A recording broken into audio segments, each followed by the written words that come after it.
2038년이라는 숫자는 결단의 증거가 아니다. 그것은 프랑스가 더 이상 논쟁할 여력이 없다는 자백에 가깝다. 웰시는 프랑스 차세대 핵추진 항공모함을 두고 유럽 최대 유일한 핵항모 운용국의 위상 강화라는 표현을 반복한다. 하지만 이 프로젝트를 냉정하게 분해하면 기술적 야심보다 먼저 드러나는 것은 정치적 탈출구다. 프랑스는 미래 전장을 설계하고 있는 것이 아니라 현재의 권력 이미지를 미래로 연장하는 계약서에 서명한 것이다. 프랑스가 2038년이라는 취업 연도를 못 박은 순간 선택지는 사라졌다. 원자로 핵심 부품을 선발주하고 설계 변경이 사실상 불가능한 구간에 들어섰다는 사실은 단순한 일정 관리가 아니, 그것은 되돌아갈 수 없음을 스스로 제도화한 행위다. 다시 말해 프랑스는 이 항공모함이 미래 전장에 적합한지요. 부와 상관없이 완주할 수밖에 없는 구조를 만든 것이다. 이것을 결단이라 부를 수 있을까? 아니면 회피라 불러야 할까? 프랑스가 집착하는 핵추진과 이메일스, AAG는 기술적으로 인상적인 선택이다. 그러나 문제는 기술의 우수성이 아니라 전쟁 환경의 이동 방향이다. 2030년대 해양 전장은 대규모 전자전, 위성 교란, 무인기 군집, 그리고 소모를 전제로 한 비대칭 충돌로 수렴하고 있다. 이 환경에서 대형 핵항모는 더 이상 지배의 상징이 아니라 집중 타격의 기준점이 된다. 프랑스는 이 질문을 회피했다. 항모를 만들 수 있는가가 아니라 항모가 살아남을 수 있는가에 대한 질문 말이다. 프랑스의 선택을 변호하는 논리는 늘 같다. 유럽의 전략적 자율성, 미국에 대한 의존 탈피, 해상권 투사의 지속성. 그러나 이 모든 명분은 하나의 전제를 공유한 전쟁의 형태가 크게 바뀌지 않는다는 가정이다. 항모가 여전히 정치적 메시지와 군사적 억제력을 동시에 담보할 수 있다는 믿음, 그리고 그 믿음을 지탱하기 위해 필요한 것은 더 큰 배수량과 더 강력한 추진이라는 사고방식이다. 이것은 진보가 아니라 관성이다. 여기서 프랑스와 한국의 결정적 차이가 드러난다. 프랑스는 항공모함을 통해 보여지는 힘을 유지하려 한다. 반면 한국은 이미 오래전에 질문을 바꿨다. 얼마나 큰 배를 만들 수 있는가가 아니라 전장을 어떻게 연결하고 통제할 것인가라는 질문이다. 프랑스가 상징을 미래로 연장하는 동안 한국은 상징 자체가 무력해지는 환경을 전제로 구조를 다시 짜고 있다. 프랑스의 2038년은 정치 일정과 산업 일정을 완벽히 겹쳐놓은 결과물이다. 이것은 안정적으로 보일 수 있지만 동시에 변화에 가장 취약한 형태이기도 하다. 전쟁 양상이 급격히 이동할수록 고정된 일정과 고정된 개념은 국가를 묶어두는 족쇄가 된다. 프랑스는 이 족쇄를 스스로 채웠다. 내부 논쟁을 종식시키기 위해, 그리고 대국의 체면을 유지하기 위해서. 반대로 한국은 아직 숫자를 못 박지 않았다. 일부에서는 이것을 망설임이라 부른다. 그러나 구조를 이해하는 사람에게 이것은 망설임이 아니라 여지를 남기는 전략이다. 한국은 아직 돌아갈 수 있는 길을 열어두고 있다. 이것이야말로 진짜 결단이다. 돌아갈 수 없는 결단은 용기가 아니라 선택지를 포기한 결과일 뿐이다. 프랑스는 2038년을 향해 달린다. 그러나 질문은 남는다. 그때의 전장은 과연 프랑스가 상정한 모습일까? 아니면 이미 다른 규칙으로 재편된 뒤일까? 이 질문에 답하지 못한 채 숫자부터 박아넣은 것이 바로 프랑스 선택의 본질이다. 다음 단계에서는 항공모함이라는 무기가 아니라 항공모함을 떠받치는 국가 구조 자체를 해보아야 할 것이다. 그리고 그 구조에서 왜 프랑스가 불리하고 왜 한국이 이미 다른 위치에 서 있는지가 분명해질 것이다. 항공모함을 한 척의 전투함으로 바라보는 순간 분석은 이미 실패한다. 항공모함은 무기가 아니라 국가 구조 전체를 장기간 묶어두는 시스템이다. 함체보다 중요한 것은 그 위에 얹히는 인력, 그 뒤에 매달리는 예산, 그리고 그 예산을 정당화하기 위해 반복되는 정치적 서사. 이 지점에서 프랑스의 선택은 기술적 도전이 아니라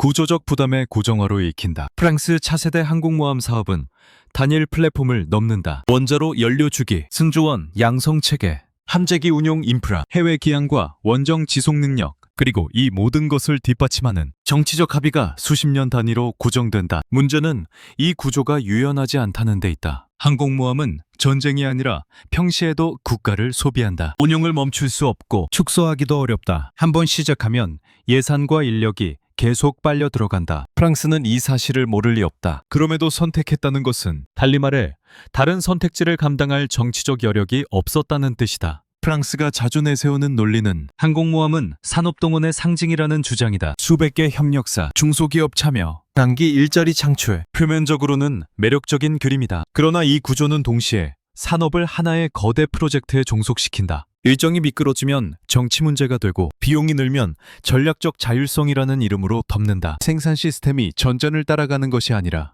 전장 개념이 생산 시스템을 변명하는 방향으로 뒤집힌다. 이것이 항공모함 국가들이 반복해온 오래된 패턴이다. 이 대목에서 한국과 프랑스의 격차가 드러난다. 한국의 조선 방산 생태계는 단일 초대형 프로젝트의 국가 역량을 고정시키는 방식으로 상장하지 않았다. 한국이 강한 이유는 큰 배를 한 번에 만드는 능력이 아니라 다수의 플랫폼을 병렬로 찍어내고 조합하는 생산 구조에 있다. 납기, 공정, 품질을 정치가 아니라 계약과 일정으로 관리해온 경험이 축적돼 있다. 항공모함처럼 한 번 묶이면 빠져나오기 어려운 구조는 한국식 생산 논리와 근본적으로 맞지 않는다. 프랑스 항공모함의 또 다른 부담은 인력 구조다. 대형 항모는 수천 명의 승조원을 전제로 한다. 이는 단순한 숫자 문제가 아니다. 교육, 순환 배치, 가족 복지, 은퇴 이후 관리까지 포함된 장기 인적 비용이다. 유럽 국가들이 공통적으로 직면한 인구 구조를 감안하면 이 모델은 시간이 갈수록 더 무거워진다. 프랑스는 이를 감내할 수 있다고 판단했을지 모른다. 그러나 그것은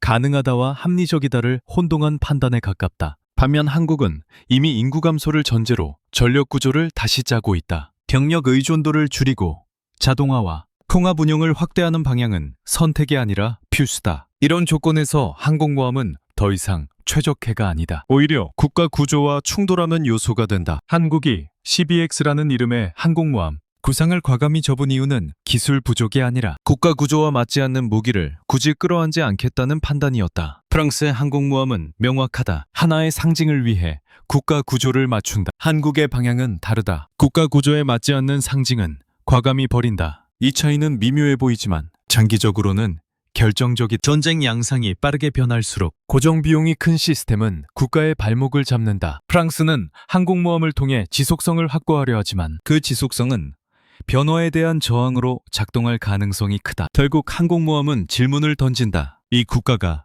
앞으로 수십 년간 어떤 전쟁을 상정하고 있는가? 프랑스의 답은 명확하다. 과거와 크게 다르지 않은 전장, 그리고 그 전장에서 여전히 의미를 갖는 상징적 플랫폼. 한국의 답은 아직 숫자로 고정되지 않았다. 그러나 방향은 분명하다. 구조를 가볍게 유지하고 전장을 따라 재조합할 수 있는 여지를 남겨둔다는 것. 이것이 부담을 관리하는 국가와 부담을 미리 떠안는 국가의 차이다. 프랑스가 항공모함에 집착하는 이유는 군사적 효율성보다 국가가 스스로를 어떻게 보이게 만들고 싶은가에 더 가깝다. 유럽 유일의 핵항모 운영국이라는 타이틀은 전장에서 바로 효력을 발휘하지 않는다. 대신 외교 무대와 국내 정치에서 작동한다. 즉, 프랑스 항공모함은 전투 이전에 이미 메시지용 플랫폼으로 기능한다. 문제는 메시지가 전투를 대신해 주지 않는다는 점이다. 프랑스의 차세대 항공모함 설계는 분명히 정교하다. 배수량은 커졌고 EML수와 AAG를 통해 출격률을 끌어올리며 핵 추진으로 항속과 전력 여유를 확보했다. 그러나 이 모든 개선은 하나의 전제를 공유한 전장의 중심이 여전히 항공모함이라는 가정이다. 프랑스는 항공모함을 힘의 원천으로 본다. 그래서 더 크고 더 오래 버티고 더 많은 항공기를 띄울 수 있느냐에 집중한다. 이 사고방식 자체가 이미 과거에 묶여있다. 반면 한국은 전장의 중심을 다르게 정의한다. 한국에게 중요한 것은 어느 플랫폼이 가장 눈에 띄느냐가 아니라 어느 구조가 가장 많은 정보를 수집하고 가장 빠르게 전달하며 가장 유연하게 결합되는가다. 항공모함은 그 자체로 목적이 아니다. 하나의 노드일 뿐이다. 필요하다면 커질 수 있고 필요 없다면 쪼개질 수 있는 노드. 이 차이가 상징과 구조를 가르는 결정적 기준이다. 프랑스 항공모함은 존재 자체가 전략이다. 전개하면 억제력이 생기고 철수하면 메시지가 바뀐다. 하지만 이런 전략은 상대도 충분히 학습했다. 위성, 장거리 미사일, 무인 감시 체계가 촘촘해질수록 대형 항모는 숨길 수 없는 표적이 된다. 프랑스는 이를 위험 감수라는 이름으로 받아들인다. 그러나 위험을 감수한다는 것과 불필요한 위험을 구조적으로 떠안는 것은 다르다. 한국은 이 지점에서 계산이 다르다. 한국이 구상하는 전력모함 개념은 스스로를 전장의 중심에 세우지 않는다. 오히려 중심을 분산시킨다. 무인기, 위성, 지상 및 해상 플랫폼이 얽힌 네트워크 속에서 전력모함은 데이터를 중계하고 통제하는 허브로 작동한다. 공격은 분산되고 손실은 전제로 깔리며 특정 플랫폼의 생존 여부가 전장의 승패를 좌우하지 않도록 설계된다. 이것은 용기가 아니라 냉정한 계산의 결과다.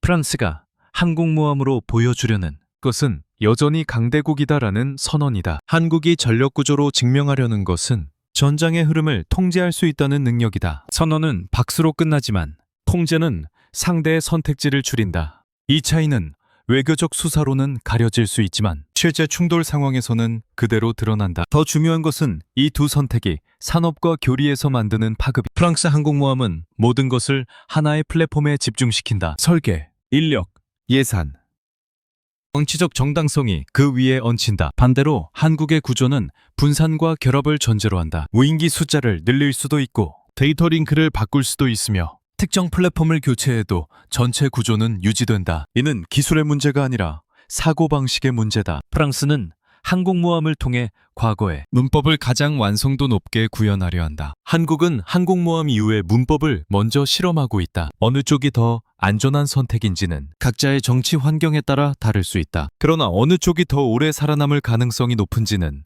이미 전장의 변화가 말해주고 있다. 상징은 유지 비용이 들수록 무거워지고 구조는 조정될수록 가벼워진다. 이렇게 보면 프랑스와 한국의 차이는 단순한 함정 설계의 문제가 아니다. 하나는 보여지는 힘을 중심에 두는 국가이고 다른 하나는 연결과 통제를 중심에 두는 국가다. 그리고 이 두 선택은 자연스럽게 다음 질문으로 이어진다. 한국이 전통적인 항공모함 모델을 멈추고도 주저하지 않았던 이유. 그리고 그 결정이 어떻게 CBX라는 이름을 과감히 내려놓는 선택으로 이어졌는지가 바로 그 다음 지점에서 드러난다. CVX가 멈춘 순간 많은 해석이 따라붙었다. 예산 부담, 정치적 우선순위, 기술적 한계. 그러나 이 모든 설명은 현상을 나열할 뿐 결정의 본질에는 닿지 못한다. CVX 중단은 실패의 결과가 아니라 한국이 더 이상 필요 없다고 판단한 모델을 정리한 사건이다. 다시 말해 한국은 항공모함을 포기한 것이 아니라 항공모함이라는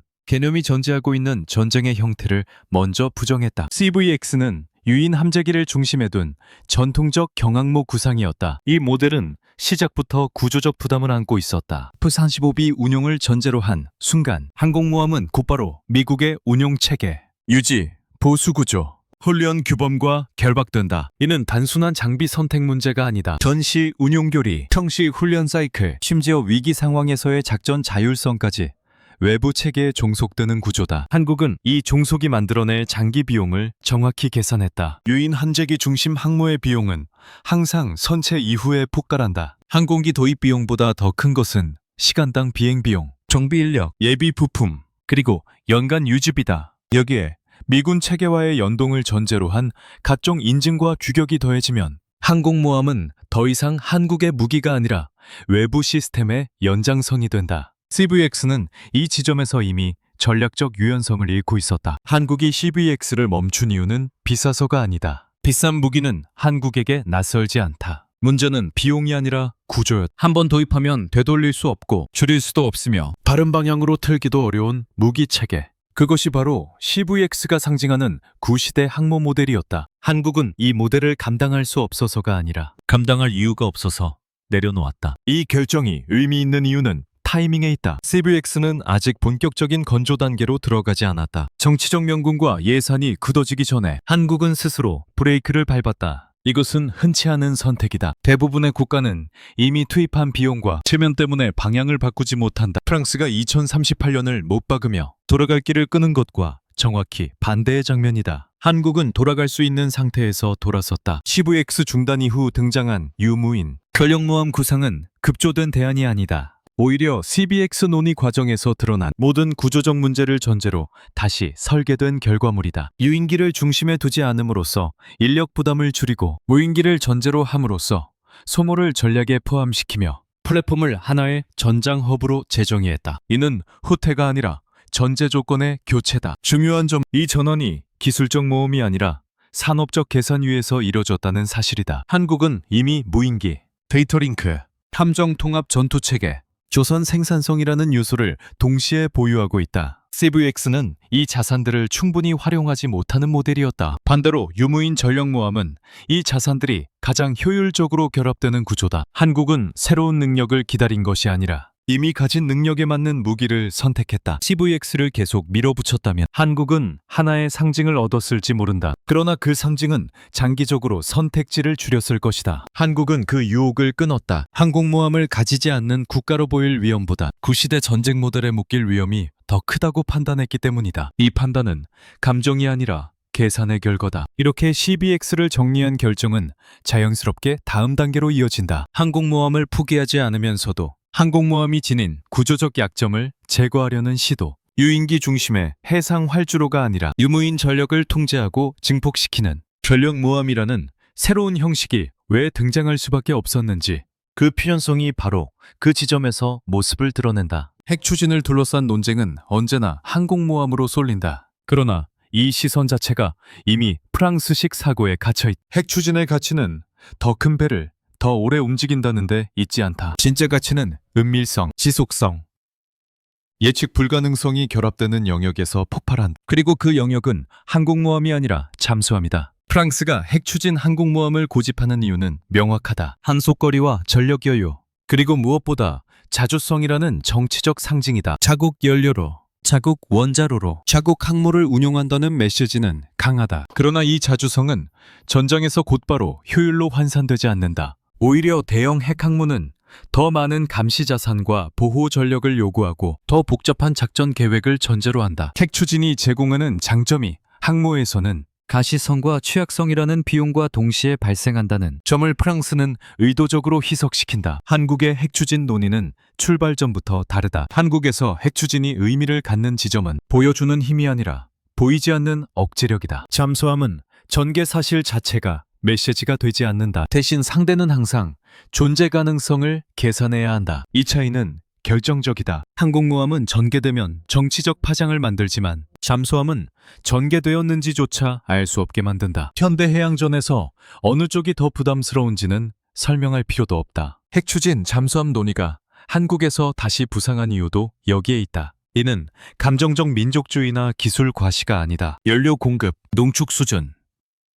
국제협정, 동맹 구조를 동시에 고려한 제도적 계산의 결과다. 한국은 핵연료를 독자적으로 생산하지 않아도 된다. 원자로 설계와 선체, 소음 억제, 전투체계는 국산으로 묻고 연료는 동맹 구조 안에서 공급받는 방식이 더 현실적이라는 판단이다. 프랑스식 완전 자립이 아니라 한국식 구조적 자율성이다. 이 지점에서 프랑스와 한국의 차이는 다시 한번 선명해진다. 프랑스는 핵추진을 통해 항공모함의 상징성을 강화하려 한다. 반면 한국은 핵추진을 전장에 보이지 않는 층위에 배치하려 한다. 항공모함은 존재를 증명해야 가치가 생기지만 잠수함은 존재가 증명되지 않을수록 더 위협적이다. 핵추진의 효용을 어디에 쓰느냐에 따라 국가의 전략 성향이 그대로 드러난다. 더 나아가 핵추진 잠수함은 유무인 전력 구조와 자연스럽게 맞물린다. 장기간 잠항, 넓은 작전 반경, 높은 생존성은 무인 수중 체계와 결합될 때 극대화된다.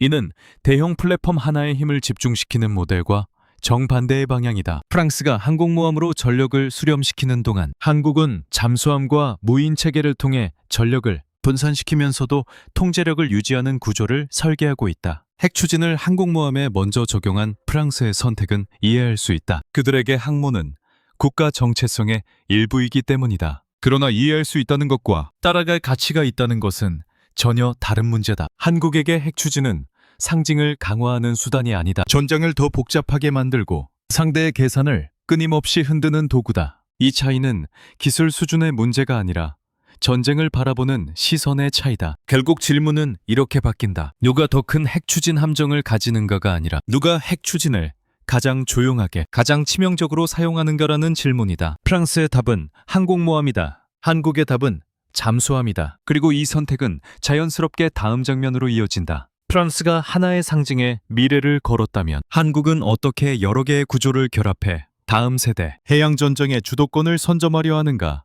하는 문제로 시선이 이동한다. 프랑스의 선택은 명확하다. 항공모함을 통해 국가의지를 선언한다. 더 크고 더 오래가며 더 상징적인 플랫폼으로 여전히 해양 강국이다라는 메시지를 반복한다. 이 방식은 익숙하고 이해하기 쉽다. 정치적으로도 설명이 편하다. 숫자와 배수량, 취역 연도는 논쟁을 단순화한다. 그러나 단순화된 설명은 종종 현실을 왜곡한다. 프랑스가 선택한 것은 미래의 전장이 아니라 과거에 검증된 서설을 최대한 오래 유지하는 전략이다. 반대로 한국의 선택은 한 문장으로 요약하기 어렵다. 한국은 하나의 상징에 모든 것을 걸지 않는다. 대신 여러 개의 구조를 동시에 움직인다. 조선 생산 시스템, 무인 전력 운영, 데이터 링크, 통합 전투 체계, 그리고 핵 추진을 둘러싼 제도적 설계까지 서로 다른 축을 병렬로 굴린다. 이는 메시지로는 약해 보일 수 있다. 그러나 전장에서는 이 복잡성이 곧 회피 불가능한 우위로 작동한다. 상대는 무엇을 먼저 무력화해야 하는지조차 판단하기 어려워진다. 프랑스의 항공모함은